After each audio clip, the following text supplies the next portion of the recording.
Insalmilkom dan huwa l-aġġornament tas-sija u nofs. Għada wara nofsinhar ser issir il-laqgħa tal-Kumitat tad Distributuri tal-Gass sabiex tkun diskussa kwistjoni li tħallit pendenti mill-Gvern fuq distribuzzjoni tal-gass.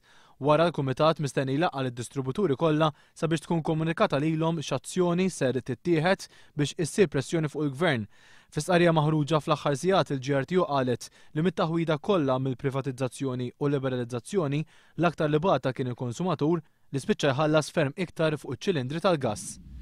Niġerjan ta' 21 sena jinsab fil-periklu tal-mewt wara li waqa' ġo xaft f'San Pawl il-Baħar. Għal ħabta ta' 3 ta' filgħodu l-lejl li għadda, il-pulizija ġiet informata li fi-triq il-Ġilju San Pawl il-Baħar kien hemm persuna mweġġa. Meta l-pulizija marret fuq il-post ħareġ li raġel ta' nazzjonalità Niġerjana u li għandu 21 sena waqa' minoli ta' madwar 3 sulari ġewwa xaft u attieħed l-isptar Mater Dei fejn kien ċertifikat li qed isofri minn ġrieħi gravi u jinsab fil-periklu tal-mewt. Bil-każ ġiet informata l-Maġistrat tal-Assa Jacqueline Padovani Grima li ħatret l-esperti sabiex jassistuha fl-inkjesta.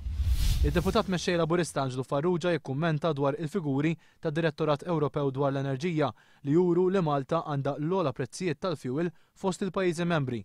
Fis-stqarrija jgħid li filwaqt li l-prezzijiet ta' dan il-prodott essenzjali huma tant għolin, il-pagi tal-ħaddiema għadhom baxxi ħafna meta mqabbla ma' pajjiżi Ewropej oħra.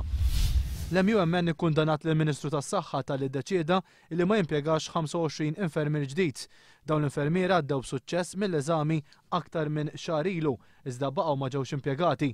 Il-Union qalet li tkaxkir tas-saqajn qiegħed isir minkejja nuqqas ta' infermiera li jeżisti f'kull sptar f'Malta u Għawdex.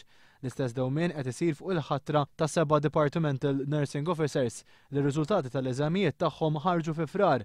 L-MUMN temettejt li kull ġurnata li tgħaddi hija ta' detriment għal kura mogħtija lejn il-pazjenti rikuferati fl-isptarijiet. Il-linja tal-ajru Awstraljana Qantas reġgħet bdiet taħdem it-titjiriet tagħha minn dalgħodu wara li Tribunal Industrijali Indipendenti iddeċieda li l-azzjonijiet industrijali għandhom jitwaqqfu.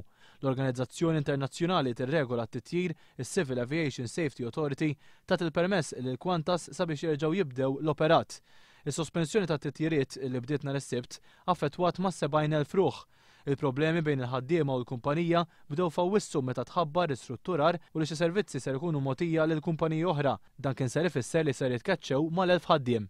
Dak kien kollox għalissa miġdiet magħkom fil-5:30 b'aġġornament ieħor tal-aħbarijiet.